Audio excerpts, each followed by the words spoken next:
এই প্রথম দেশের বাইরে যাচ্ছি। এয়ারপোর্টে ঢুকে প্রথমে কি করতে হবে, কোথায় কোন দিকে যেতে হবে, ফ্লাইটের কোন দিন কখন আসতে হবে, প্রথম কোন ডেস্ক থেকে কোন ডেস্কে যেতে হবে, বুকিং কি, বোর্ডিং কার্ড কি, ডিপার্চার ফ্রম কি, এই ব্যাপারগুলো বুঝতে পারছেন না।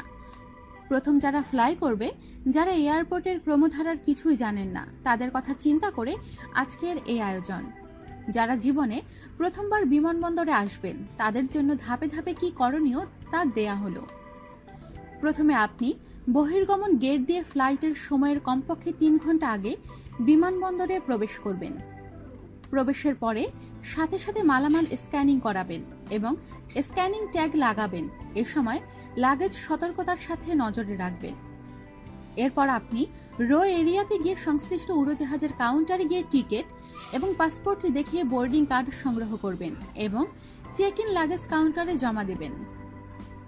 এরপর আপনি বোর্ডিং কার্ড, পাসপোর্ট, ভিসা ও পূরণকৃত ইডি কার্ড সহ যাবতীয় কাগজ হাতে নিয়ে এবং হ্যান্ড লাগেজ সহ ইমিগ্রেশনে নির্ধারিত লাইনে দাঁড়াবেন এবং ইমিগ্রেশন করাবেন। আপনার পাসপোর্টে একটি বহির্গমন সিল দেয়া হবে এবং তারপর পাসপোর্ট বুঝে নিন। আপনি উড়োজাহাজে যে বোর্ডিং ব্রিজে লাগিয়েছেন, সেখানে গিয়ে INS চেকের মাধ্যমে ফাইনাল স্ক্যানিং করে বোর্ডিং লাউঞ্জে আসন গ্রহণ করবেন। এরপর সময় হলে উড়োজাহাজের গেট খুলে দেবে এবং আপনি আপনার বোর্ডিং কার্ডে প্রদেয় আসন নাম্বার অনুযায়ী উড়োজাহাজে আসন গ্রহণ করুন। আপনার হ্যান্ড লাগেজ মাথার উপরে লাগেজ চেম্বারে রাখুন। ল্যাপটপ ব্যাগ সিটের নিচেও রাখতে পারেন। সর্বশেষ সিট বেল্ট বেঁধে উড়োজাহাজে বসে থাকুন।